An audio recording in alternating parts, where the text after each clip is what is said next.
Ayan. Sige. So yan, konti lang tayo ngayon. Siguro busy lahat. Pero okay lang, recorded naman siya. Again, ang topic natin for today is understanding the needs and expectation of interested parties. Ayan. Good evening, and si Romnick, tsaka si Rialyn. Good evening.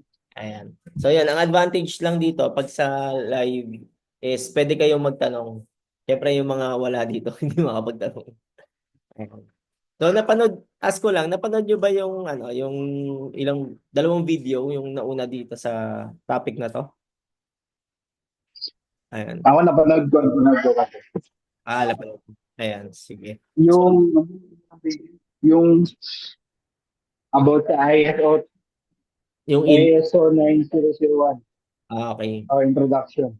Tsaka yung SWOT analysis, tama ba? Oh, yun, the best yun. Ang ganda nun. Ayan, yan. Ah, So yun, eto magkakaano siya. Actually, itong upon finishing this video, yung mga topics na ginawa ko is pag ginawa nyo lahat ng mga sa topics, di ba may mga pinapa-execute ako?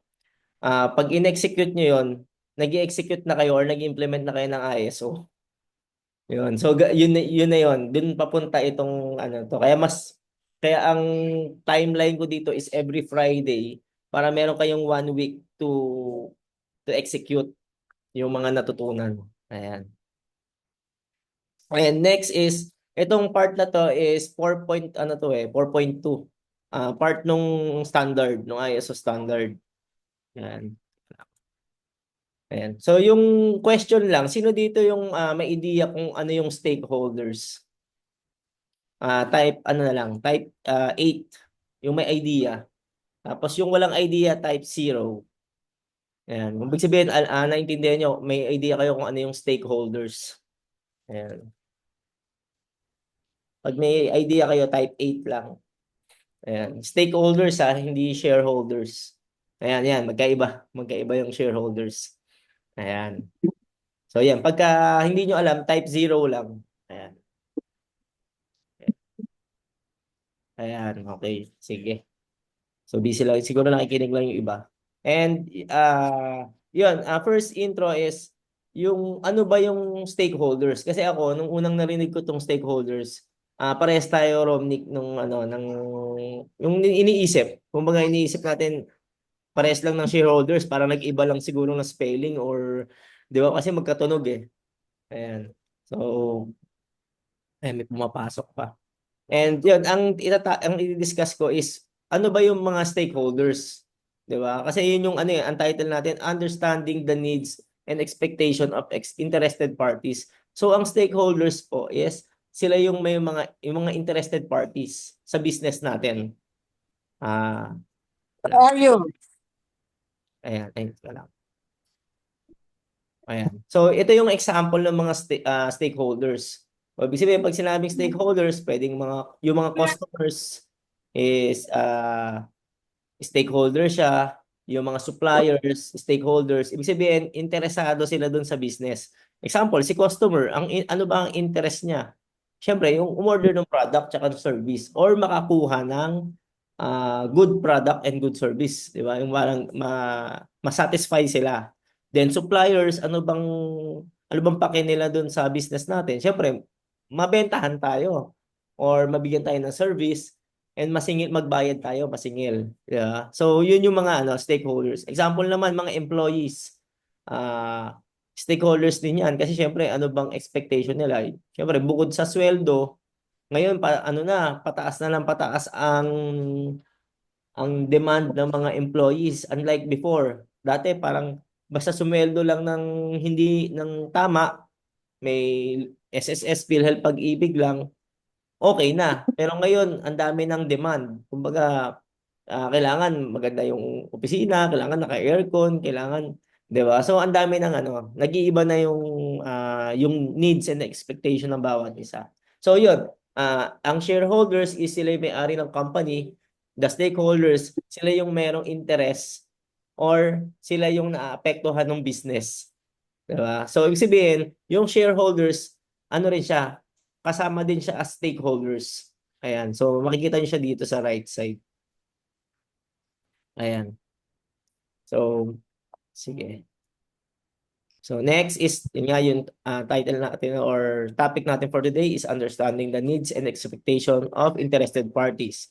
Upon finishing this webinar, maintindihan nyo ngayon kung ano yung dapat nyong gawin sa bawat stakeholders. Kasi bawat stakeholders, meron niyang mga needs and expectations na kailangan ma-fulfill.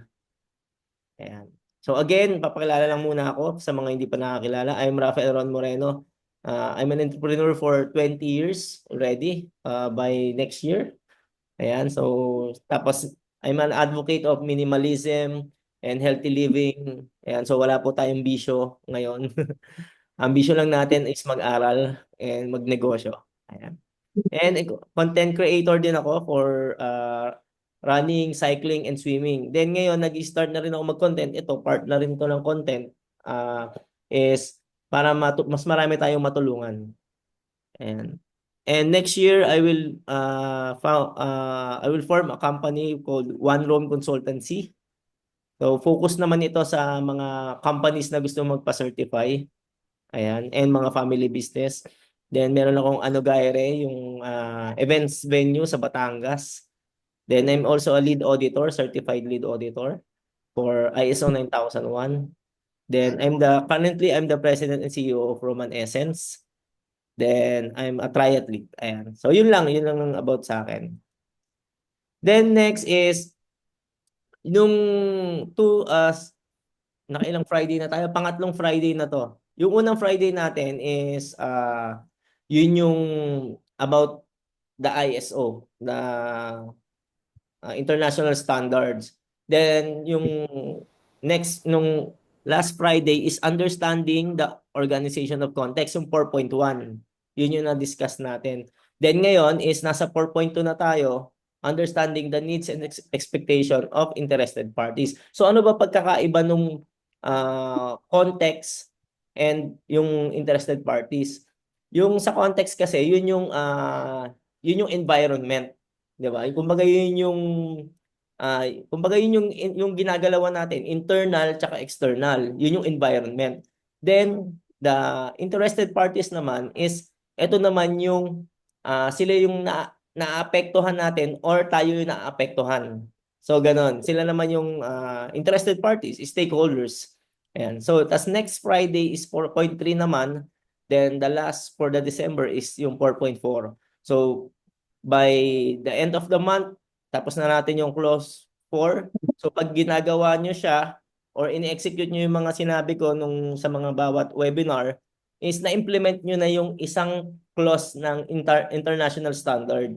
So meron siyang 1, 2, 3, 4, 5, 6, 7. 7 na major clause.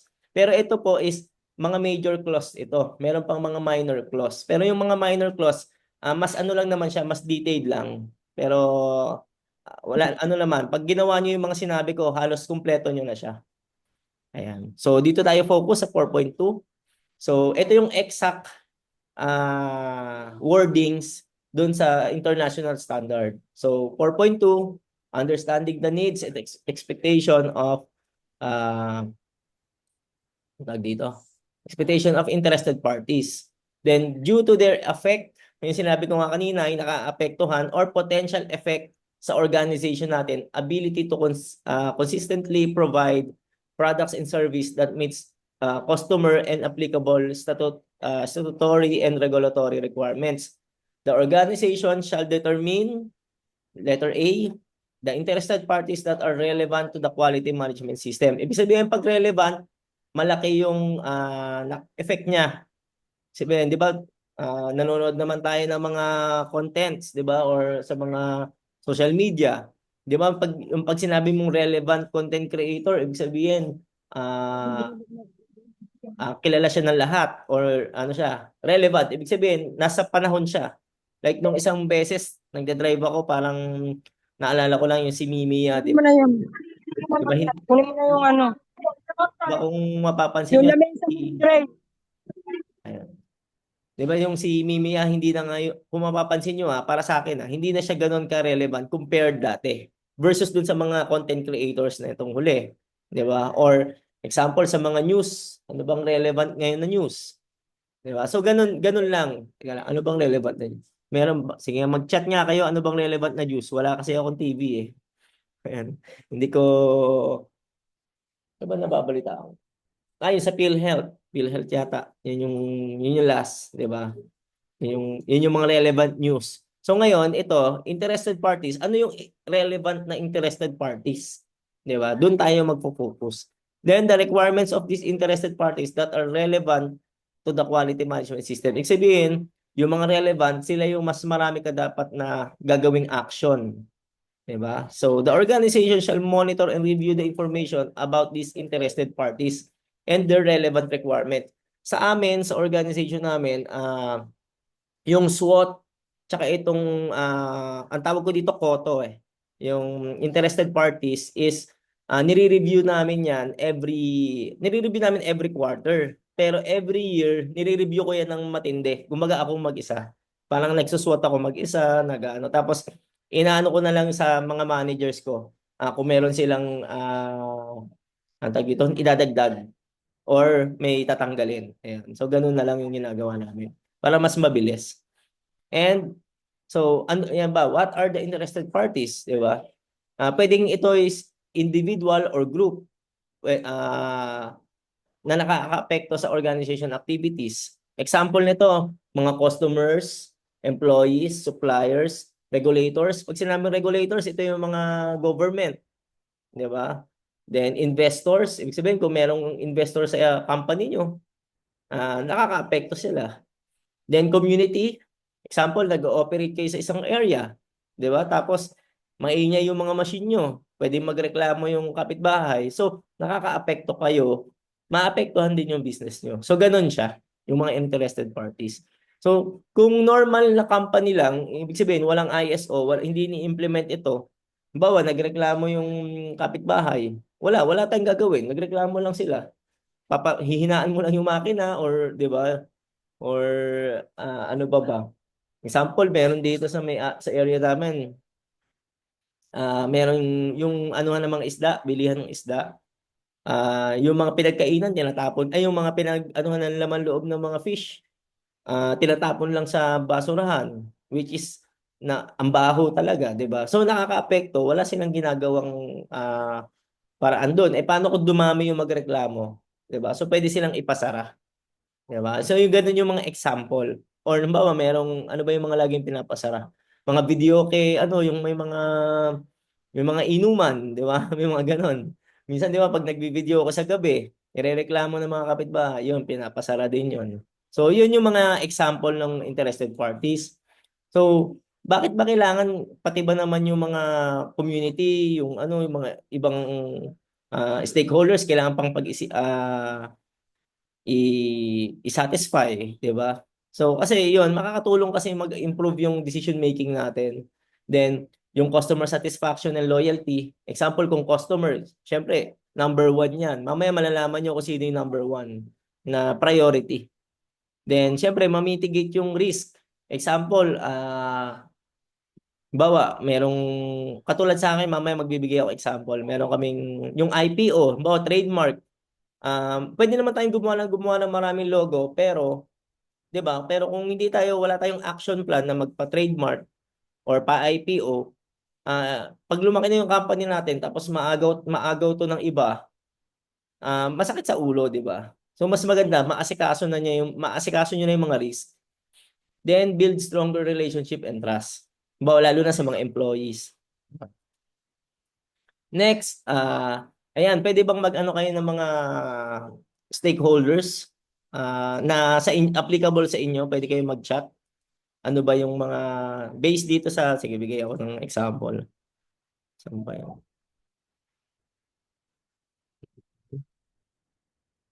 Ayan, based dito. Ano yung mga stakeholders na tingin yung affected kayo? 'Di ba? Ah, pwedeng yung i-chat or tingin yung number one na ano siya, na stakeholders. Kasi iba-iba tayo ng stakeholders eh. Minsan mayroong mga stakeholders na example, sa school, iba ang stakeholders. Halimbawa, tayo, sa akin, ano kasi, wholesale retail eh, di ba? Sa akin, ang mga parents or mga magulang, hindi siya part ng stakeholders ko. Wala siyang effect sa akin. Pero kung school ang business ko, may effect yung mga school. Di ba? Eh yung parents. Di ba? Kasi meron mga parents association, ano yan, di ba? May mga ganon. Yung parent, PTA ba yung tawag doon? Di ba? So pag sa school yung business mo, yan, katulad kay Boss Abner, community, di ba? Kung manufacturing yung business mo, eh tapos yung mga waste, mga chemical, syempre hindi mo pwedeng itapon sa kanal yan. Maano ka, ma-DNR ka, 'di ba? So mga ganon. So, sige. Forward tayo.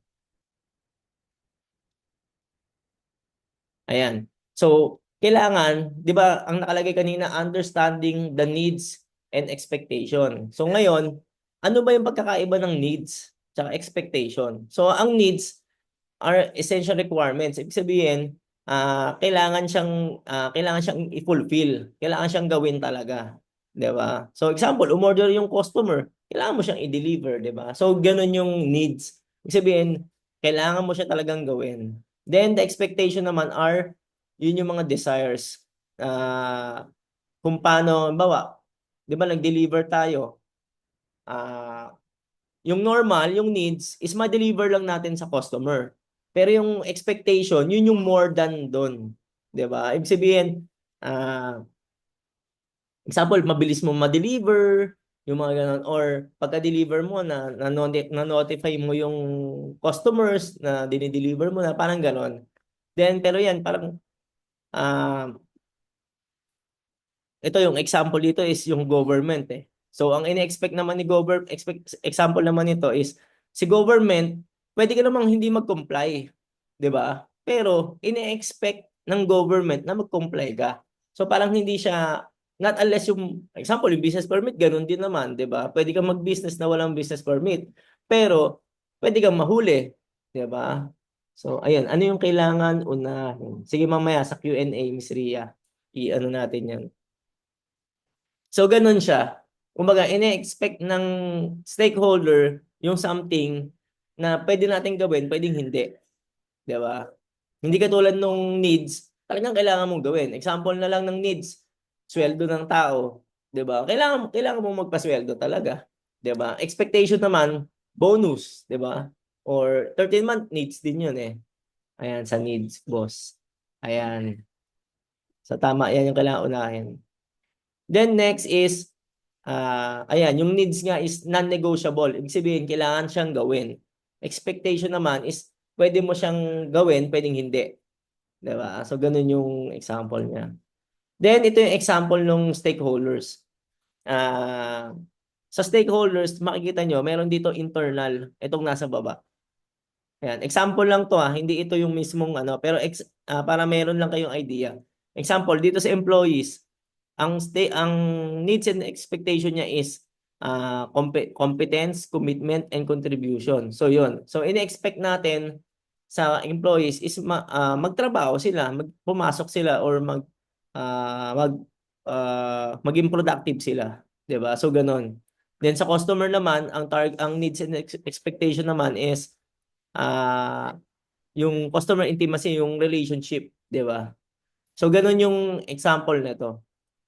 Then ito, ayan, magano tayo ng maggawa tayo. Ito yung mismong analysis, stakeholders analysis. Ang tawag dito is yung chine-check dito yung power and influence ng stakeholder versus the interest. So, example, customer, saan ba natin siya ilalagay? Sige nga, chat nga kayo. Saan natin ilalagay si customer? Sa level ba ng low interest, low power, or high power, low interest, or high power, high interest? 'Di ba? So, saan siya, pwedeng lang, wala namang dito, guess lang. Okay lang naman magkamali or ano. Tsaka minsan, sa iyo, sa business mo, iba yung hindi ito laging pare-parehas. Depende sa business mo. Kasi example sa akin, yun nga, yung community, as wholesale retail or distribution, wala naman masyadong effect sa akin ng community, 'di ba? Pero kung sa akin ano siya, low power ang community, low power, low interest, 'di ba? Pero kung manufacturing ako, ang community ano 'yan, high interest, 'di ba? Ayan, closely guessed lang. Ayan. Sige, ano 'yun? Manji. Ano yung Manji? Manage closely. Ayan. Si ano yan? Si customer, no? Hmm. Ayan. Pero yan, normal. Ang normal si customer, yan talaga. High power, high interest siya. Si customer. Pero ito, tingnan nyo ha. Pag non-profit, di ba? Ang high power nila, tsaka high interest, pag non-profit, is community. Di ba? So, ganun, iba-iba. 'Di ba? So ganun yung sinasabi ko dito. Kaya hindi pwedeng nasa sa inyo 'yan kung paano siya i-scorean or i-analyze. 'Di ba? Nagigets nyo? Then once na nalagay nyo na lahat ng stakeholders, example, magbigay ako ng ito yung list ng sa wholesale retail kasi 'di ba nagpa-poll ako nung nakaraan, nagpa-survey ako. So, ang lumabas, ang nanalo kasi doon is wholesale retail. So, ito yung example ng stakeholder ng wholesale retail. Ayan. Yung media na sinasabi dito is yung like social media or TV, radyo, ayan yung media, 'di ba? So, ayan yung mga normal na stakeholders ng retail, wholesale retail. So, kung wholesale retail yung business nyo, ito yung mga stakeholders. So, lahat 'yan i-score nyo, ilalagay nyo dito sa yung kanina. Ayan. So, ilalagay nyo diyan. Nakakaano ba? Nakaka-follow ba yung mga nandito? Type 8 nga kung naintindihan. Kung, ayun. Ayun, thank you, thank you. Ayan. So, ganun siya. So, pag nailagay nyo na siya, di ba, yung mga stakeholders, nailagay nyo na kung saan siya dapat ilagay, anong next step? Di ba? Kasi yung iba, ito, hindi ito ginagawa ng ibang businesses. Pero dahil nandito kayo, yan, pwede nyo na siyang gawin or gamitin yung tool na to. So, pag nailagay nyo na, example, nilagay nyo, manage closely, ibig sabihin, lahat ng monitoring nyo or lahat ng action nyo, patungkol dun sa stakeholders na yon. Sabihin, dapat kung may mga projects kayo, meron kayong mga strategy, mga action plan, doon sa stakeholders na yon. Example, kung ang community nyo naman is low power, low influence or low interest, nandito siya banda, 'di ba? So, alang naman every day meron kayong CSR, 'di ba? Or meron kayong feeding program, 'di ba? So, ganun siya, 'di ba? So, ibig sabihin, dapat yung mga high power, high interest or high power influence yung mas pinofokusan nyo, 'di ba? So, example naman, yung government, 'di ba? Feeling ko ang government dito high interest sila Pero hindi naman sila sobrang high power. Not unless client nyo si government, 'di ba? So mga ganon yung ano niya. So ibig sabihin keep informed. Sige, magbigay tayo ng example mismo Meron ako ditong teka lang. Ay, stop share tayo. Ito, nakikita ba? Ayan. Ito yung actual na ano namin.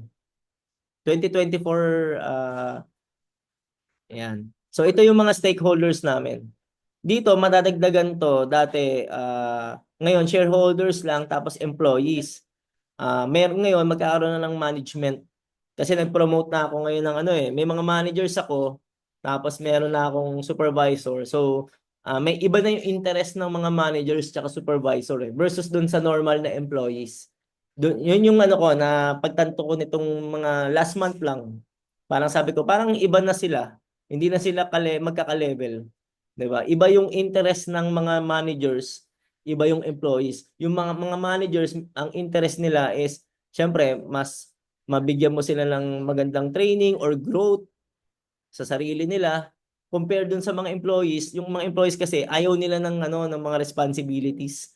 'Di ba? So magkaiba. Magkaiba sila ng ng interest or needs and expectation. So yan, meron customer, may government, business partners, suppliers, competitors. Yan yung sa amin. Tapos, kung sino yung pinakamataas, saan ba yun? Ayan. So, bawat pero pag ganito kasi ginawa nyo, mabubulunan kayo eh. Masyadong advanced na. Pero papakita ko lang sa inyo. Ayan. So, yan, mayroong mga ganyan kung paano pag-manage sa risk. Tapos, ayan, sobrang dami. Bubuo na tayo ng isa. Example, kuha tayo dito sa government. Ayan, kuha tayo ng isa. So sa government, ito example. Meron dito yung enforcement to safeguard trademarks, copyrights, patents, and trade secrets. So dito, merong score, very likely to occur. So meron akong scoring, likelihood. Ayan. So, nasaan na ba yan? Ayan. So, i-scorean siya. Tapos based dun sa score, ayan, ang taas nung niya, nung risk. Ayan, ito yung risk score. Ayan. So mataas yung risk score niya. Dahil mataas yung risk score, ibig sabihin kailangan ko siyang gawan ng action. So ginawan ko siya ang action dito is register all trademarks and brands of Roman Essence through our legal service provider. So yan. No, so ginawa namin siya. So ito may summary. Asan na 'yon? Ayan, may summary siya. Ayan. Ako yung responsible. Ayan. President and Compliance Officer. So yan. So dahil nagawan ko na siya ng action, pag iniskuran ko uli siya ngayong end of the year, bababa na to, mawawala na yung risk. Ibig sabihin, ano ba yung risk? Siyempre, pag hindi mo nga na-register yung brand mo or pwede kang magka-problem. Baka may ibang mag-register or may ano ba tawag dito? May magnakaw nung nung trademark nung brand mo, 'di ba? So ganon. So may kuha pa ako ng isa dito, saan ba 'yon? Medyo ma-technical na to guys Pero ganun, ang point lang naman dito is ang point lang naman nun is bawat stakeholders meron silang needs and expectation. Then bawat needs and expectation dapat meron tayong action plan. Ayan. And thank you Miss Ria. Ayan. So yun lang yung yun yung pinaka natin dito sa stakeholders analysis. Gusto ko sanang i-discuss ito pero sobrang ma-technical na siya. Pero pwede niyong gawin yung simple. Parang ganito lang. Sige, pakita ko paano siya maging simple. 'Di ba na-identify niyo na employees, example. Ayan. So ano ba yung kuha tayo ng issue. Ayan. So example nito is i-zoom natin para kita. Employees. Kasi ito yung common tsaka si customers. So sa employees, siyempre expected niya na sumweldo siya ng tama or on time. So yan. So maglalagay ka dito, risk reduction. So pwede mo ilagay dito action plan sa kanan. Tapos lagay mo lang ano man tawag dito? Pwedeng give payroll on time or on or before 15 and 30, di ba? So pwedeng ganyan. So yan, ganyan lang. Tapos ito, gagawin mo lang ng sistema to na dapat 15 and 30 merong ang notification or dapat nasa 13th of the month or 28th of the month ginagawa mo na yung payroll. Ayan. So ganun. Yun yung pinakasimple guys. Yung katulad yung pinakita ko medyo na yun, ma-technical na yun. Siguro pagka na-implement nyo na siya ng isang taon, kausapin nyo ako, yun saka natin pag-usapan ngayon yung mas technical. Ayan, so parang ganon. So katulad nito, customer. Siyempre, customers expect high quality services or products, kunwari. So siyempre, ano yung pwede mong action plan dito? Ang pwedeng action plan dito, inspect all products before delivery. Pwede kang maglagay ng QA, di ba? QA or QC para mas ma-make sure na lahat ng dinideliver mo na products is high quality. Ibig sabihin, yung inspection mo, pwede mo lagyan ng checklist na okay yung packaging, okay yung size, okay yung color. So, ganun. So, lalagyan mo lang siya ng action plan. Ayan. Ayan. So, yan na ano ba? Naintindihan? Nakaka-follow? Type 8 nga. Medyo ano na, malalim na yung ano natin. Pero tinatry ko naman na ano, na maintindihan niyo ng or ma-execute niyo siya ng mas madali. Ayan, thank you, thank you. Ayan. So sa government naman, example. Sige, bigay tayo ng example sa government. So government. So syempre, ang expectation niya is mag-comply ka sa all regulation and yung mga statutory at regulatory requirements. So ibig sabihin, pwede mo ilagay dito kung ang meron ka palang is business permit, kunwari, or wala pa akong business permit. Oh, example, no business permit. So, ang pwede kong action is will register my business at bawa June, example, June 2025, pwedeng ganyan, 'di ba? So parang ganyan, maglalagay ka lang ng action plan. So, hindi mo namamalayan sa dami ng mga needs and expectation na umuusad na yung company mo. From dito pa lang sa stakeholders 'di ba? Kasi syempre, kung wala nito, hindi mo alam kung anong gagawin mo. Kung ano, kumbaga parang lahat ng ang tawag dito, lahat ng galaw mo is based lang sa pakiramdam or emotion. Yung feeling mo lang, 'di ba? Parang ganon. Pero dahil meron kang SWOT, meron kang stakeholders analysis, lahat ng galaw mo is based on data, 'di ba? Based on nag-analyze ka talaga, 'di ba? So yun yung ano, yun yung advantage. Balik ulit tayo dun sa PowerPoint. Ayan. So na ano ba, na are we learning ba? Ayan. So yun lang naman yung ano, yung anong oras na ba? O yung 6:33 na. Sakto. Ayan. So yun yung ano, yun lang naman yung ano tito, stakeholders analysis. Yung merong mga scoring, yung may mga ano, wag kung kaya nyo, pero mas gusto ko kasi mag-execute muna kayo eh. Mas recommended ko na lagyan nyo lang ng action plan sa kanan. Yun yung sa akin Pero kung kaya nyo naman mag-risk analysis o risk assessment, gawin nyo na rin, 'di ba? Ayun. So ito yung mga yung mga schedule. Ayan, so December 27 tsaka December 30 meron ulit. And ayan, pa-like na lang po nung mga Facebook ano ko, pages. And ayun. So punta na tayo sa Q&A. May natutunan ba, guys? Doon sa stakeholders analysis. May natutunan? Ayan. Ayan, unmute na lang kayo kung may question para medyo ano, 'di ba? Parang ang dami niyong gagawin. Yun yung ano, actually parang pag ano kung umattend kayo ng SWOT, ang dami niyo nang gagawin, tapos dito sa stakeholders analysis, ang dami niyo pa rin gagawin. Pero ang kagandahan yung gagawin niyo naman para doon sa business niyo, 'di ba? So yun yung ano, yun naman yun eh. Tsaka saktong-sakto December ngayon, kung gagawin niyo yung SWOT tsaka yung stakeholders analysis by January, ang gandang panimula nun. Diba? So, yun lang, yun lang. Baka may question kayo. Ano na tayo? Q&A. Ayan, good evening, Mark. Ikasosyong Pinoy Hat. Ron, salamat sa Ayan. mga turo mo sa amin. Mm. Ano ko lang, yung ganyan ba kailangan may deadline? Yes, yes. Yung action plan. Halimbawa, Nalagay rin yung deadline. lalagyan nyo ng deadline. Kasi pag hindi nyo nilagyan ng deadline, magiging kwento lang siya. Yun yung ano, yun yung ano doon. Or magiging pangarap lang siya. Ayan. Paano gagawin ko, Arle? Umabot na ako sa deadline. Ano bang usual na Tapos dapat hindi nyo gawin? Hindi mo nagawa. nagawa. Ano bang... Okay. Ganito gagawin nyo. Sa amin, every quarter, nire-review namin yung action plans. Every quarter. So, bago pa dumating yung deadline, bawa, ang deadline is end of the year, na-check na namin siya ng first quarter, second quarter, third quarter.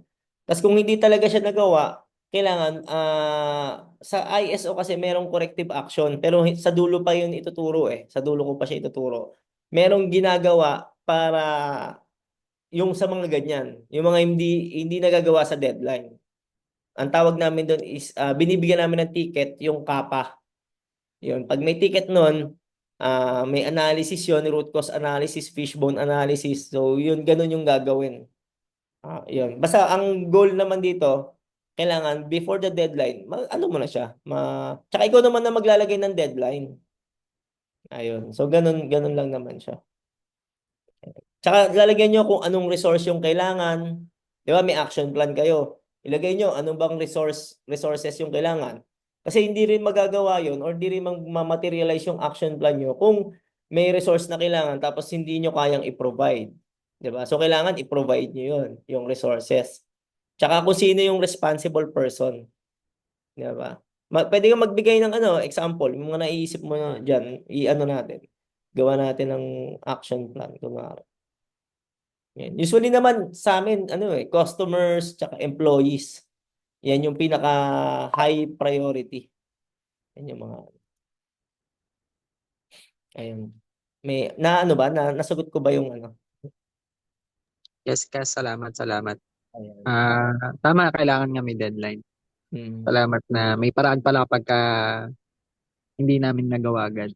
Oo, yan, pwede. Like sa amin, merong mga hindi nagawa. Parang, ilan ba? Dalawa, isa? Parang ganon. So, pwede niyong pag-meetingan na ano bang gagawin. Ba't hindi ba siya nagawa? It's either kailangan naman nating i-abandon yung project na to or yung action plan na to. Pwede ba kailangan ba natin siyang paltan? Or kasalanan lang natin kaya hindi siya nagawa? Parang ganon. Diba? So, yun. Ayan. Need din po ba, sige, kay Rialin. Need din po ba ng katulad ko na small business owner? Yes. Kung meron kayong plan, kasi sabihin, ay maliit pa lang naman ako eh. Yun nga yun eh. Kaya nga tayo nagaganito is para lumaki. Ito, bigyan ko kayo example year 2005. Sige, balik natin sa pinaka-umpisa-umpisa. 2005. Hindi namin ginagawa yung SWOT. Hindi namin ginagawa yung stakeholders. Example lang And ni-require kami ni customer. So magpa-ISO. So ginawa namin yung SWOT, ginawa namin yung stakeholders. Ito, fast forward ngayong taon, bigla ko na-recall yung mga competitor namin na hindi nila ginawa ito. Alam nyo kung nasaan na sila. Di ba? Nandyan pa rin naman. Pero ilang employees? Tatlo, dalawa. Yung presence nila online, hindi ko sinesearch ko, hindi ko nakikita eh. Yung iba sarado na. 'Di ba? So ganun. Ganun yung yung kumbaga parang merong organization A, may organization B. Yung isa nag-implement ng SWOT, ng stakeholders analysis, ginawang action versus doon sa isa na walang ginawang SWOT, walang ginawang stakeholders, walang action plan. Ano ngayon yung mangyayari dun sa dalawang organization or dalawang business? Sino ngayon yung magiging makakakuha ng opportunity? Sino yung magi-improve? Sino yung magiging maiiwan, 'di ba? So sino yung mas matibay? Example, kung meron kang SWOT or meron kang stakeholders, yung pandemic, magagawan mo ng action. Kasi ilalagay mo siya dun eh. 'Di ba? Lalagay mo siya sa SWOT na threat yung COVID. So lalagyan mo ng action plan. May action plan ka. Hindi ka katulad ng ibang business na ay, kailan kaya mawawala yung COVID? So ganun, 'di ba? Or bawa katulad niyan, nagkagera kunwari, wag naman sana, 'di ba? Ay nagkagera, kailan kaya titigil yung gera para makapag-business na uli ako, 'di ba? So ganun. So dapat kung meron tayo nitong mga to, itong mga analysis na to, ginawa natin ng action is malalampasan natin yung mga down, yung mga hindi okay yung economy. 'Di ba? So yun yung yun yung ibig sabihin. Ay teka lang, may share ako na wala nga. Saan na ba yun?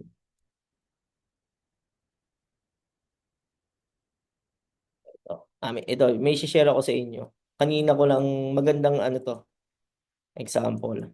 Ayan, kita ba? Yes, kita. Ayan. So bigyan ko example, tingnan nyo Ito yung sales namin for ilang years nung simula na pumasok ako sa company. 'Di ba? So from dito, kung makikita nyo, bumaba siya, 'di ba? Ayan, nag-recession, no? Sa economic side point of view, 'di ba? So makikita nyo siya, after the recession, tumaas siya ng tumaas, 'di ba? Kasi nag-ano kami, nag-ISO kami, ganyan-ganyan. Pero pagdating dito sa 2018, parang ano, ito yung naging presidente ako, no, bilang bumaba noong 2019. 'Di ba? Kung mapapansin nyo, 'di ba? Kasi isipin nyo, kung wala kaming system, etong pagbaba na to, for sure, sarado na yung company namin. Nagigets nyo? Kung wala kaming ISO, sarado na yung company namin. Yun, noong 2018. Ayan, yun nangyari. Kaya nga ako naging presidente. Di ba? Kasi inayos ko siya. Di ba? Pero yung pag-ayos ko, siyempre, hindi naman ano yan, yung magic na, ayan, maayos na, tataas na yung benta. Di ba? Hindi. Siyempre, dumaan din tayo sa process. Ayan, bumaba. Pero ngayon, makikita nyo, 2023, 2024, ayan, tumaas na siya ulit. So, ang point lang dito is, pag meron tayong mga sistema, tsaka pag nagbi-business tayo, hindi palaging pataas. Dadating yung time na may pababa talaga. Merong mangyayari at may mangyayari na pwedeng makaapekto dun sa business natin. So, ang goal natin dito is yung mga nakakaapekto sa business natin is ma-identify natin sila. Yung SWOT, true SWOT and stakeholders analysis. And syempre, yung pag-implement ng mga action plan. So, yun. Yun yung ano, yun yung ano ko diyan. Insight ko diyan. Kumbaga, kailangan ba nating gawin? Oo. Pwede namang hindi gawin, pero yun nga, mas malaki yung chance na tumumba yung business natin. Kasi ang isang ang ano ko dito is advocacy ko dito kaya ako binibigay ito is gusto ko yung mga may mga business na kakilala ko is hindi bumagsak yung business or hindi magsara, maging matibay. Kaya kung meron akong video or may talk ako yung build to last, panoorin nyo. Yun, makikita nyo yun. 'Di ba? Kaya nga ngayon natutuwa ako kasi for the yung although pababa yung sales kung nakikita nyo, yung profit naman is pataas naman. Kumbaga hindi porket mababa yung benta mo is lugi ka, 'di ba? Ibig sabihin, mas efficient lang yung business. Ibig sabihin, bumaba yung dun sa dating mataas yung benta, pero mataas din yung expense. Pero ngayon, pababa yung benta, pero mababa rin yung expense. So, kung nagulat nga ako, mas mataas yung profit namin nung last year compared nung before. So, pero bumaba naman ng konti yung benta. Pero ngayon, tumaas na siya. Syempre, mas okay. Kaya nakapagbigay tayo ng mga bonus sa tao natin. Ayan. And yun, excited ako na next year, mas matindi pa. Kasi yung galaw natin, like yung mga projects, yung kanina pinakita ko sa inyo. Halimbawa, kung 3 lang yung projects ko for, halimbawa, sa customer, kung meron akong 3 projects sa stakeholders, ang tawag ko dun sa action plan is projects So, halimbawa, meron akong 3 projects, ginagawa ko siyang 6. Di ba? Para mas mabilis yung ano bakit? Kung, kung kaya ko namang gawin, di ba? Di damihan natin yung projects, damihan natin yung action plan. Ayan. So, yun, baka may question pa. Nasagot ba, Miss Ria? Yung question mo kanina na kung kailangan magawin ng small business owners. Ayan. So, ang sagot ko dyan is yes. Ayan. Definitely yes. Ayan. Baka may question pa. Mayroon pa tayong 15 minutes. Ayan. Ayan. Ayan. Thank you po. Naging familiar na po kasi ituro nyo. Mas naintindihan. And thank you, thank you. Ayan. So, yun yung ano natin. Ang goal natin dito, yung business natin is maging long, ano siya, build to last. Ayan. Basahin nyo yung book na ano, na Good to Great tsaka Build to Last na libro. Basahin nyo yun. Maintindihan nyo yung sinasabi ko. Kasi hindi porket matagal na yung business is forever na siya. Ayan. Kung nabalitaan nyo yung Nissan tsaka Honda, di ba, nag-join force na sila. Kasi na-disrupt sila ng ano na Tesla tsaka BYD. Di ba?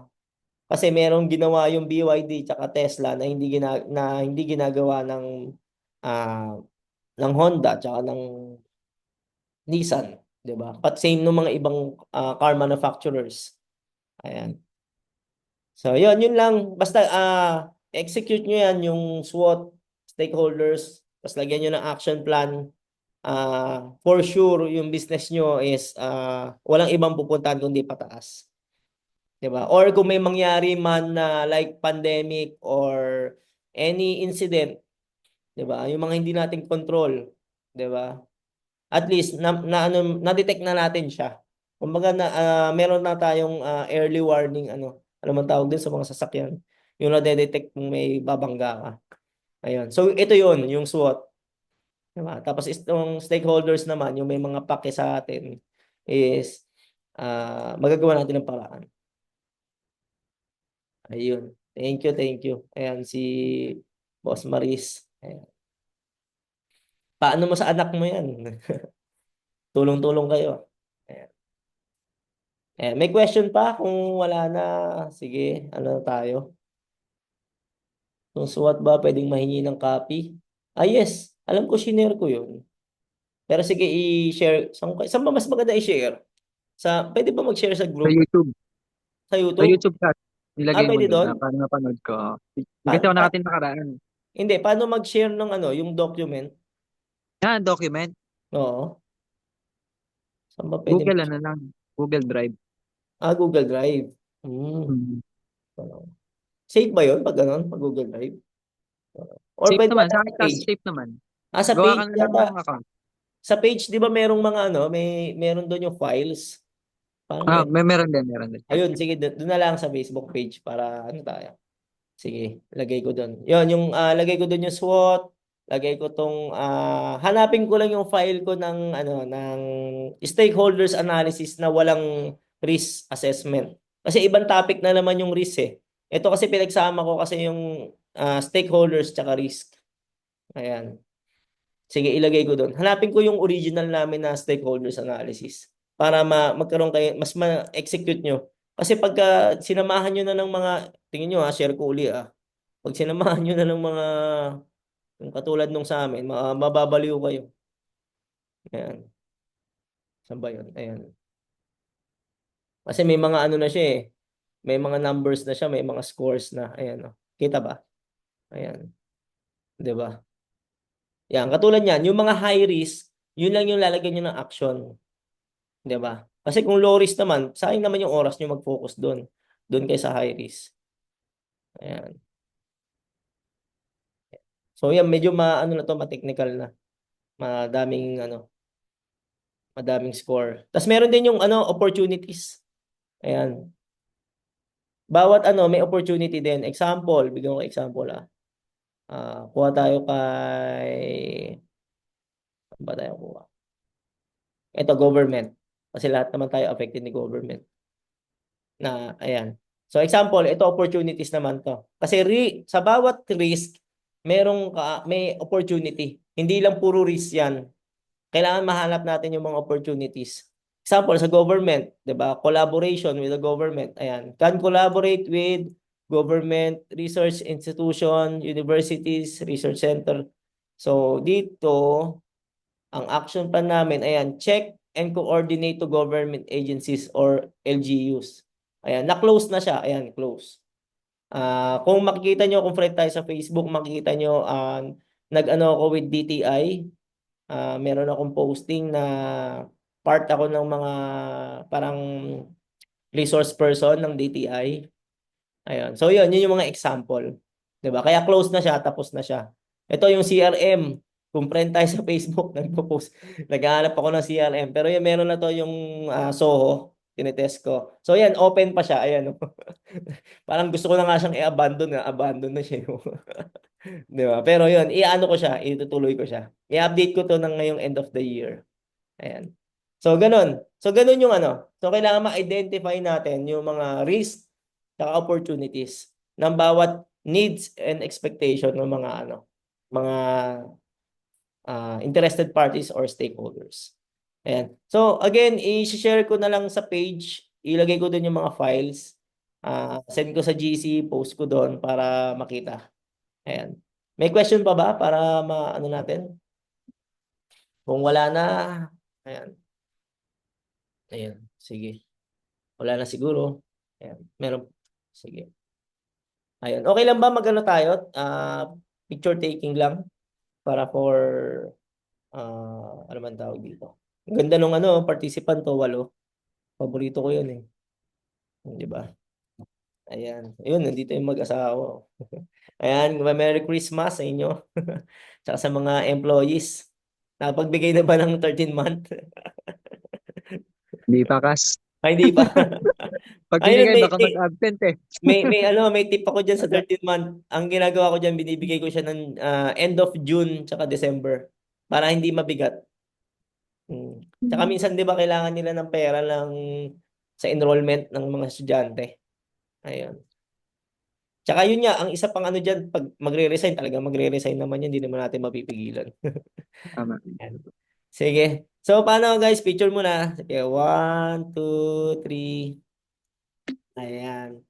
So, thank you guys. And pag may question lang, chat lang tayo. Or Boss. comment. Ay boss. Ayan. Ayan. Sige. Thank you again. Ayan, sige. Thank you po. Okay.